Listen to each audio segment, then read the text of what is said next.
The sun cast long shadows across Whispering Pines Cemetery as Kade Ryder knelt before his wife's grave, the spring breeze ruffling his unkempt hair like a ghost's tender caress. His weathered hands, scarred from years of breaking horses and mending fences, trembled as he placed a wildflower bouquet against the simple headstone that reads Sarah Ryder, 1842–1876, beloved wife and mother. "Another week gone, Sarah," he whispered, his voice hoarse from disuse. "The ranch is holding steady. I fixed that broken corral fence like I promised. Colorado Territory, 1878. 2 years had passed since typhoid fever had stolen Sarah from him, leaving Kade alone with memories and a ranch that felt too big, too empty. At 34, he felt twice his age, his broad shoulders permanently stooped with grief. The sound of approaching footsteps pulled Kade from his thoughts. He didn't turn, assuming it was just old Pastor Miller making his evening rounds. But the footsteps weren't the heavy, plodding gait of the elderly preacher. "Excuse me," came a soft female voice. "I don't mean to intrude on your grief." Kade looked up to see a woman standing respectfully a few feet away. Her dark blue dress was simple but well kept, though it had clearly been mended several times. Behind her stood 3 children, 2 boys and a girl watching him with curious, cautious eyes. "Madam," Kade acknowledged, rising to his feet. Standing, he towered over her, his 6'2" frame making her appear even more delicate. "I'm Beatrice Lawson," she said. "These are my children Daniel, Joseph, and Emma."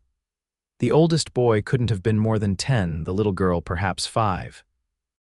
"Kade Ryder," he replied, his social graces rusty from disuse. Beatrice gestured toward a grave several plots away. "My husband Thomas, pneumonia took him last winter," Kade nodded, understanding in his eyes. "Sarah, typhoid, 2 years ago." They stood in silence for a moment, 2 souls sharing the weight of absence. "The children and I just arrived in Silver Creek yesterday," Beatrice continued. "We've come to stay with my husband's cousin, at least until I can figure out our next steps. Raymond Lawson." Kade asked, recognizing the surname. "Yes, do you know him? Our ranches share a boundary line to the north." "Good man." Little Emma tugged at her mother's skirt. "Mama, I'm hungry." Beatrice smiled apologetically. "We should be going. I wanted Thomas to know we arrived safely." Her voice caught slightly. Kade understood that need to speak to those who could no longer answer. "Mrs. Lawson," he said, tipping his hat. "Welcome to Silver Creek." As they walked away, Kade found himself watching their departure longer than necessary. Something about Beatrice Lawson's quiet dignity stirred feelings he thought had been buried alongside Sarah. The next morning, Kade rode into town for supplies. Silver Creek was a modest settlement, 1 main street with wooden boardwalks, a general store, saloon, blacksmith, small schoolhouse, and a church that doubled as a meeting hall. At just under 500 souls, everyone knew everyone's business, which was precisely why Kade avoided town when possible. He tied his horse outside Peterson's general store and nodded to Sheriff Miller, who was enjoying his morning coffee on a bench outside his office. "Kade Ryder," the sheriff called. "Twice in 1 month. Town's gonna start rumors you're rejoining society." "Just need supplies, Jim," Kade replied, forcing a half smile. Inside the store, he handed his list to Mr. Peterson, who began gathering the items. The bell above the door jingled, and Kade turned to see Beatrice Lawson enter with her youngest, Emma. "Mr. Ryder," she said, genuine surprise in her voice. "Good morning." "Mrs. Lawson," he nodded, suddenly aware of his unshaven face and dusty clothes. "Please call me Beatrice," she said. "Or B, everyone does, then I'm Kade." Emma peered out from behind her mother's skirts, her curious eyes studying him. "You're very tall, mister." Despite himself, Kade felt a smile tug at his lips. "And you're very observant, Miss Emma." Mr. Peterson cleared his throat. "Your supplies are ready, Kade. That'll be $4.35. As Kade paid, he noticed Beatrice studying a bolt of fabric, her fingers gently touching the cotton before reluctantly moving away. She selected only the essentials: flour, sugar, coffee, a small bag of hard candies that Emma eyed hopefully.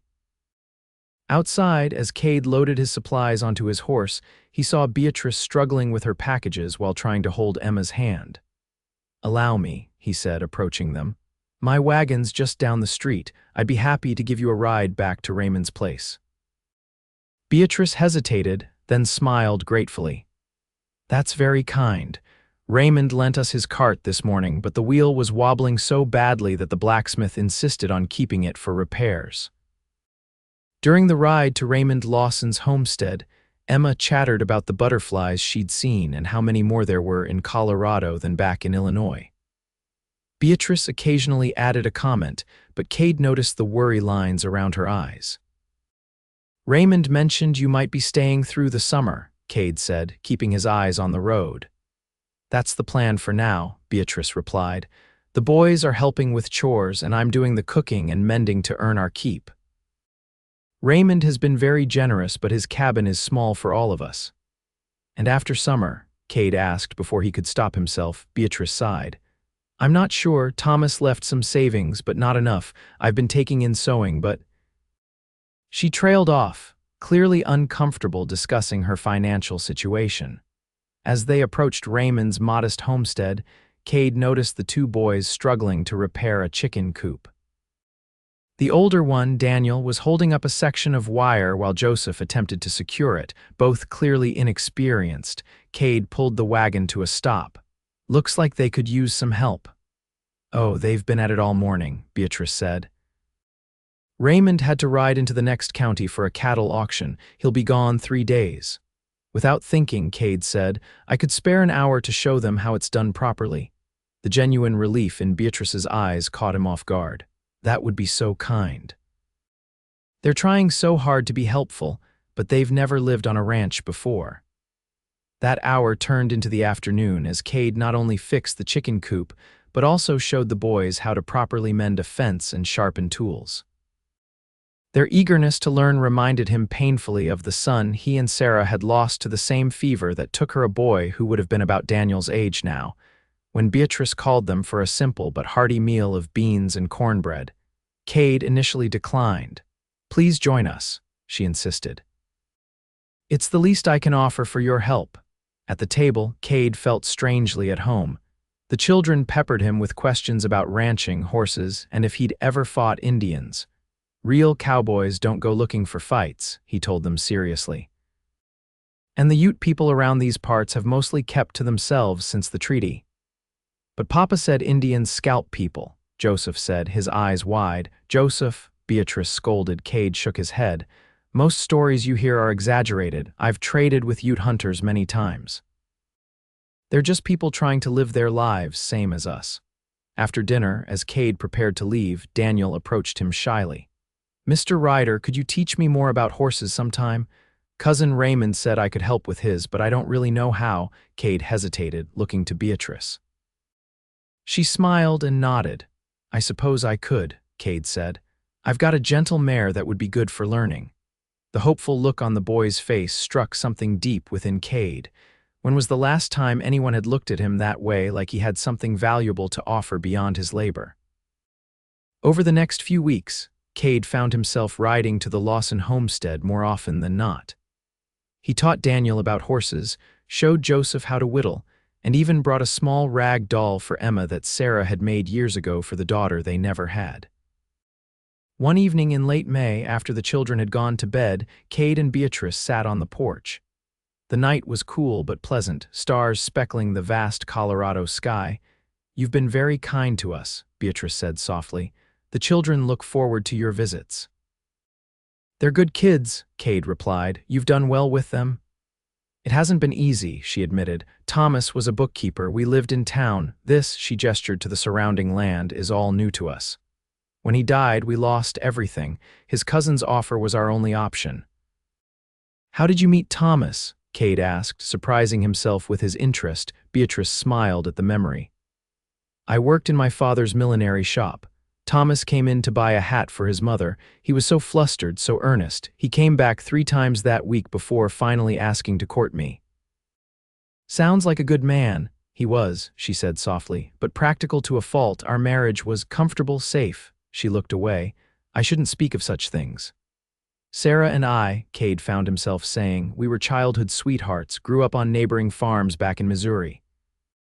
When I decided to head west for land of my own, she insisted on coming along. Never complained, even when we lived in a tent that first year while I built our cabin.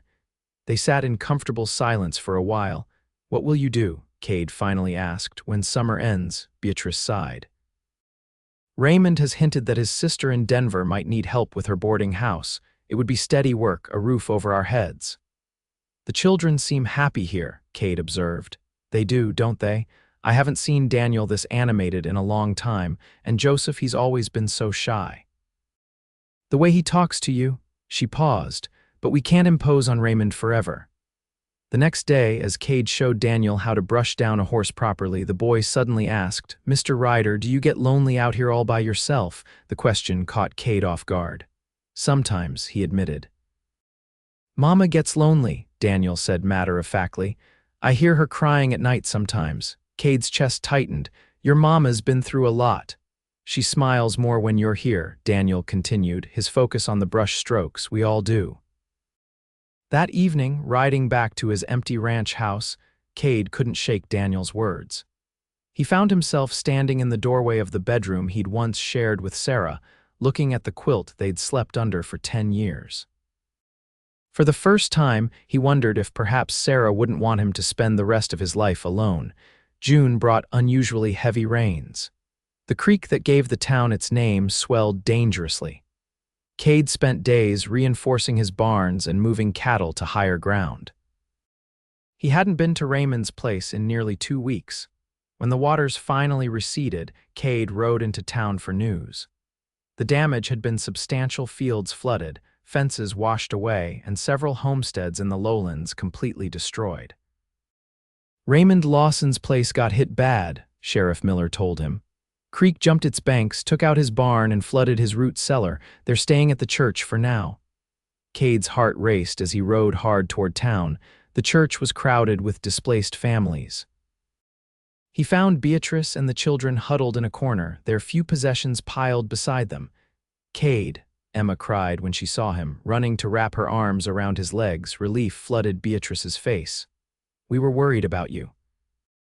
The sheriff said some of the northern ranches were cut off completely. I'm fine, he assured her. How bad was the damage? Raymond's barn is gone. Water got into the cabin too. The floor is buckled and there's mud everywhere. Her voice trembled slightly.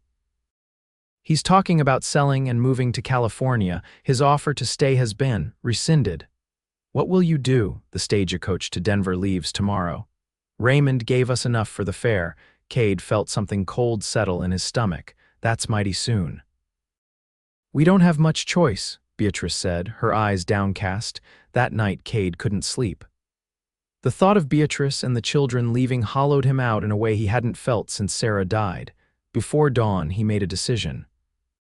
He rode into town as the sun was rising and found Beatrice already up, helping serve breakfast to the other displaced families. Can we talk? He asked quietly. They stepped outside. The morning was clear and cool, the devastating rains now just a memory. My ranch came through mostly intact, Cade began awkwardly. The house is solid, 4 bedrooms, too big for just one person. Beatrice looked at him questioningly. What I'm trying to say, Cade continued, his heart hammering, is that you and the children could stay there. Until you figure things out. Cade, Beatrice said softly, that's very generous, but I couldn't impose. It's not an imposition, he interrupted. The truth is, these past months with you and the children around, I've felt alive again. Daniel has a way with horses. Joseph could help with the garden Sarah started. And Emma, his voice caught, she reminds me of everything good in this world. Are you saying this out of pity? Beatrice asked, her eyes searching his. No, Cade said firmly. I'm saying it because the thought of you all leaving makes me realize how much I've come to care for you, all of you. Beatrice's eyes welled with tears. The children have grown so attached to you, and I to them, Cade admitted. And to you, Bea. Their gazes held, and in that moment, something shifted between them, a recognition of possibilities neither had dared consider. People will talk, she whispered. Let them, Cade replied. Or if you prefer, I could speak to Pastor Miller today. We could be married by sundown. Beatrice's eyes widened. Kade Ryder, are you proposing to me? Inelegantly, it seems, he said with a small smile. But yes, not just because you need a home or because I'm lonely, but because these past months have shown me that my heart didn't die with Sarah after all. I need to speak with the children, Beatrice said, her voice trembling. This affects them too. The children's reaction surprised even Kade. Daniel pumped his fist in excitement, Joseph grinned shyly, and little Emma simply asked, "Does this mean Mr. Kade will be our new papa?" "Only if you all agree," Kade told them seriously. Their enthusiastic response left no doubt. They were married that Sunday after church services, with Raymond Lawson giving Beatrice away and the children standing proudly beside them. The town turned out in force, curious about the quick courtship but generally supportive of two people finding happiness after tragedy. The first weeks of marriage were an adjustment for everyone. Kade, accustomed to solitude, now found his home filled with noise and activity. Beatrice, used to town life, had to learn the rhythms of ranch living. The children explored every inch of their new home, delighted by the space and freedom. One evening in late July, after the children were asleep, Kade and Beatrice sat on the porch swing.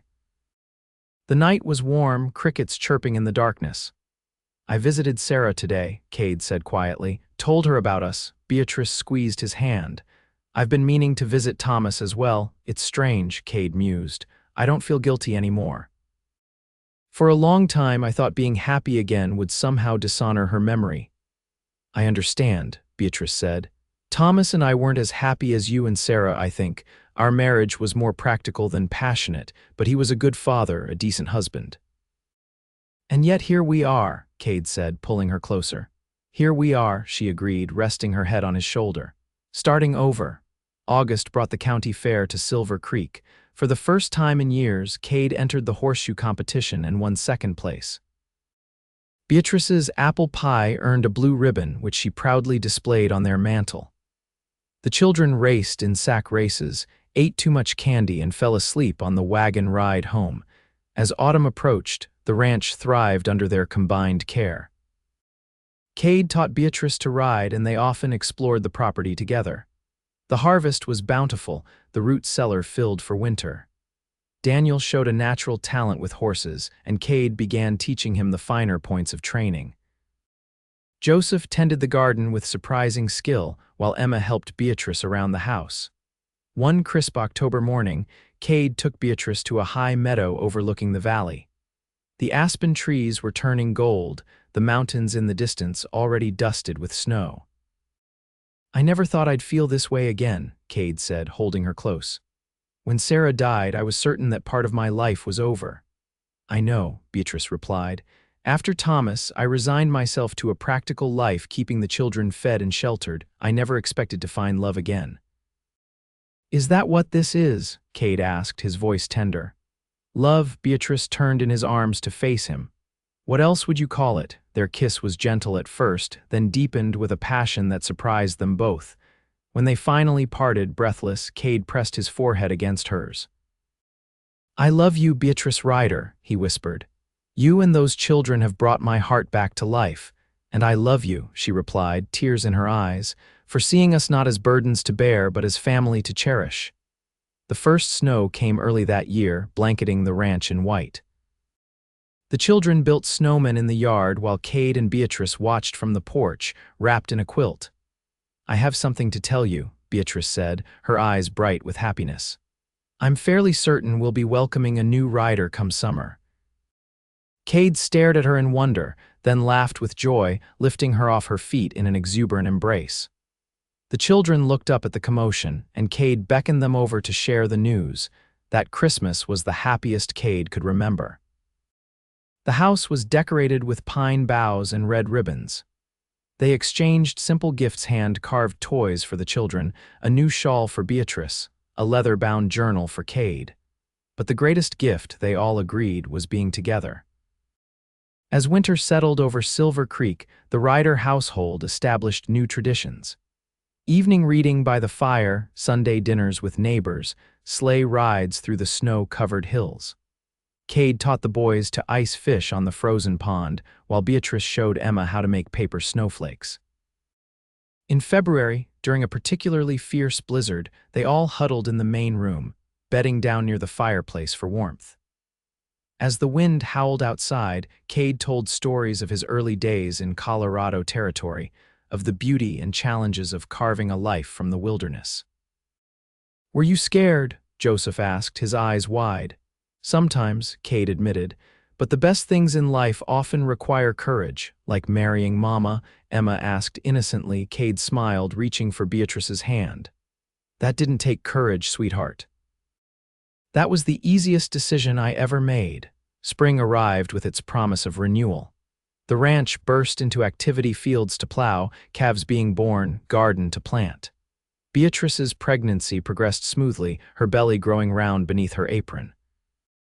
One warm May afternoon, almost exactly a year after they'd first spoken in the cemetery, Kade found Beatrice standing by Sarah's grave. She'd placed wildflowers against the headstone. "I hope you don't mind," she said when she saw him. "I wanted to thank her. Thank her." Kade asked, moving to stand beside his wife. "For loving you first," Beatrice explained. "For making you the man you are, the man who had enough love in his heart to take in a widow and her 3 children. Kade wrapped his arm around her shoulders, his hand resting on her swollen belly. "Sarah would have liked you. She always said I'd be lost without someone to care for. I came to tell her about the baby," Beatrice continued, "and to promise I'll always honor her memory with the children. They should know about her." Kade felt a lump in his throat. "You're an extraordinary woman, Beatrice Ryder. Just a woman who found unexpected happiness," she replied, leaning into him. "Same as you." Their daughter was born in early July, Catherine Sarah Ryder, named for both grandmothers. She had Kade's dark hair and Beatrice's blue eyes. The children were enchanted with their new sister, each vying for turns to hold her. As summer bloomed around them, the Ryder ranch flourished. They added a new room to the house, expanded the garden, and bought additional cattle. Word spread about Kade's skill with horses, bringing buyers from as far as Denver. On warm evenings, the family would gather on the porch. Daniel would play the harmonica Kade had given him, Joseph would whittle, and Emma would dance with her rag doll. Beatrice would rock baby Catherine while Kade looked on, marveling at how full his once empty life had become. "Do you ever regret it?" Beatrice asked him one night as they lay in bed, the moonlight streaming through the window. "Taking us in, marrying so quickly?" "Never," Kade said firmly. "When I think of how close I came to missing this life, our life, it terrifies me. I spent 2 years at Sarah's grave, looking backward when I should have been looking ahead." "It wasn't your time yet," Beatrice said softly, "until it was."